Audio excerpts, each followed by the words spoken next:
Imagine walking into a library where every book could kill you, where filing cabinets hold demons, not documents, where your grandfather's desk has a drawer full of angel blades instead of pens. Now imagine Sam and Dean Winchester didn't grow up in dirty motels in the back of the Impala.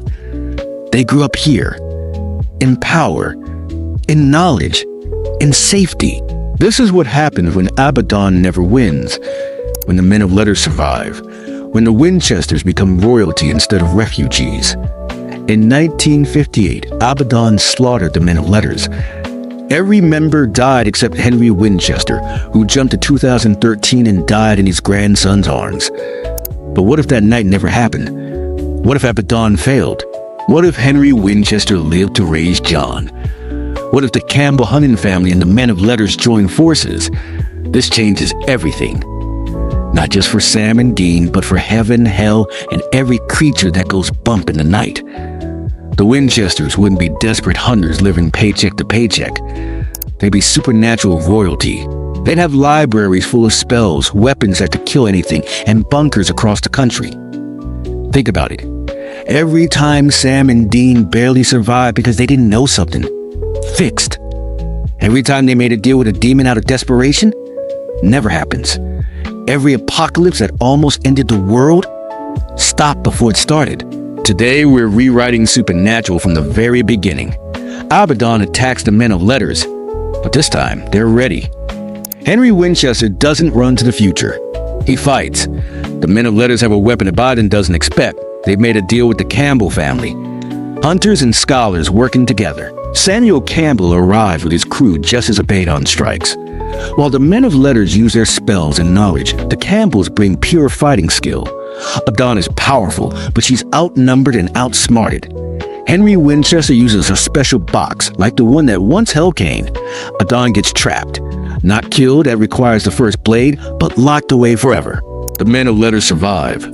They learn that knowledge needs strength. The Campbells learn that strength needs knowledge. The two groups merge into one powerful organization. Henry Winchester doesn't disappear. He raises his son John with love, discipline, and knowledge. John doesn't become a mechanic. He becomes a man of letters, trained from childhood. When John meets Mary Campbell, it's not random. It's at a joint training session between the two families. But here's the beautiful part. They actually fall in love. Real love. Just like in our timeline. They marry in the Lebanon bunker with both families present. Samuel Campbell and Henry Winchester stand as witnesses. Two legendary bloodlines becoming one. When Sam and Dean are born, they're not raised in motels. They grow up in the Lebanon bunker in Kansas. The same one they found in season 8, but now it's been their home all along. They have their own rooms, libraries, and training halls. They go to normal school during the day. At night, they learn Latin, devil's traps, and angel history. Mary doesn't die when Sam is 6 months old. Why? Because the men of letters know about Azazel. They have files on him dating back centuries. When he comes for Sam, the entire house is warded. Every door, every window, even the nursery ceiling has protection symbols. Azazel can't get in. His special children plan fails before it starts. With both parents alive and men of letters resources, Sam and Dean become perfect hunters. But they're not desperate or broken. They're confident, trained, ready. Dean still loves cars and rock music, but he also speaks 5 languages. He can perform an exorcism in Latin, Greek, or Aramaic. He knows the name of every demon in Hell's hierarchy. Sam goes to Stanford with his family's blessing and money. When he meets Jessica, he doesn't lie to her. My family hunts monsters. Real ones. Vampires, werewolves, demons. Jessica doesn't run. She joins the family. Learn to shoot. Learn Latin. She doesn't die because Sam isn't marked by Azazel. There's no demon coming for him. The family has Sunday dinners together at the bunker. When angels start appearing, the men of letters already know about them. They have files going back to biblical times. They know about the apocalypse prophecy, about Michael and Lucifer, about vessels. When Castiel appears to Dean, he doesn't find a shocked hunter in a barn. He finds Dean in the bunker, surrounded by armed scholars who know exactly what he is. We've been expecting you, Feathers, Dean smirks. We know about the seals. We know about Lilith's plan. And we're not playing your game. The angels can't manipulate them with lies. The Winchesters know too much. Ruby tries to manipulate Sam into drinking demon blood. But Sam doesn't need power from demon blood. He has the Men of Letters archives. He knows spells that can kill demons without any blood at all. When Ruby appears, Mary Campbell Winchester is there. She remembers Ruby from her hunting days. Hello again, Ruby. Ruby dies immediately. No manipulation. No demon blood addiction. No brother versus brother fight. Lilith tries breaking seals to free Lucifer, but the Men of Letters know location of every seal. They have teams guarding them. The apocalypse never happens. They stop it at seal number 10. When Dick Roman and the Leviathans appear, they face a different world. They can't buy their way to power. The Men of Letters have been monitoring them since they escaped purgatory. Bobby doesn't die because he's not working alone from a junkyard. He's in a fortified bunker with medical supplies, protective wards, and backup. The Leviathans are defeated in weeks, not months. The Men of Letters have weapons from ancient Babylon designed to fight these creatures. Dean never needs the Mark of Cain. Abaddon has been locked away since 1958. The darkness never gets released.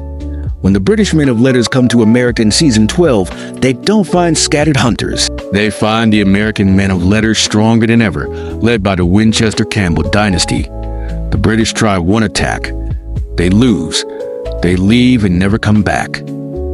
But here's the truth. This perfect world has a price. Sam and Dean are different people. They're not the broken, codependent brothers we know. They're confident, healthy, and stable. But are they heroes? Heroes are made through suffering, through loss, through impossible choices. Sam and Dean never sold their souls for each other, never died and came back, never learned that family is everything because they never lost it all. When Jack is born Lucifer's son, they don't try to save him. They see him as a threat to eliminate. Jack dies as a baby, killed by Men of Letters who see only his father's evil, not his potential for good. Crowley never becomes their frenemy. He's killed the first time they meet him. No deals, no exceptions. Castile never rebels against heaven for them. Why would he? They're not desperate enough to need him. They're not broken enough to change him. He stays a soldier of heaven, cold, obedient, never learning about free will or friendship. This timeline, Sam never knows the struggle of choosing between normal life and hunting. He never learns empathy for monsters because he never feels like one himself. This timeline's Dean never learns to feel worthy of love because he never doubts his worth. He never becomes the righteous man who can resist torture in hell because he never goes to hell. They're successful. They're powerful. They're alive and happy.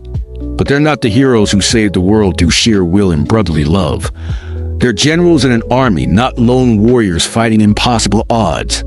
Chuck stays in heaven, never needing to intervene because the world never gets that bad. The Winchesters never meet God, never challenge him, never convince him that humanity deserves true free will. The world stays God's story, not humanity's. Bobby is alive, but just a fellow hunter, not a father figure, just a colleague. Castile is just another angel, not family. Crowley is just another dead demon, not their complicated frenemy who died saving them. The Impala still exists in this timeline, but it's just a car in their garage, not their home. Because when you have a home, when you have everything, the road doesn't call to you the same way. They never learn that family doesn't end with blood, because their blood family never ends. The world is safer. Thousands of people who died in our timeline live. No apocalypse, no darkness, no cosmic threats. But the Sam and Dean we love don't exist. Why Sam and Dean weren't born? They were made, forged through loss, pain, sacrifice, and impossible choices. They saved the world not because they were strong, but because they were broken and kept fighting anyway. This timeline's brothers are generals in an army they inherited. Our timeline's brothers are warriors who built their own legend with nothing but a car, a gun, and each other. Perfect childhoods don't make perfect heroes. They make perfect soldiers. And soldiers follow orders. Heroes change the world. The men of letters gave them everything except what made them matter. They're alive. They're happy. They're together. But they're not the Winchesters who convinced death to die for them, who made angels fall, who turned demons good, who made God himself say, "You boys are interesting." Sometimes the worst thing that can happen is nothing bad happening at all. Because legends aren't born in bunkers. They're born in flames, in loss, on the road. Two brothers against the world beats an army every time. That's why our broken, desperate, traumatized Sam and Dean saved the universe. And this perfect, healthy, happy Sam and Dean just lived in it.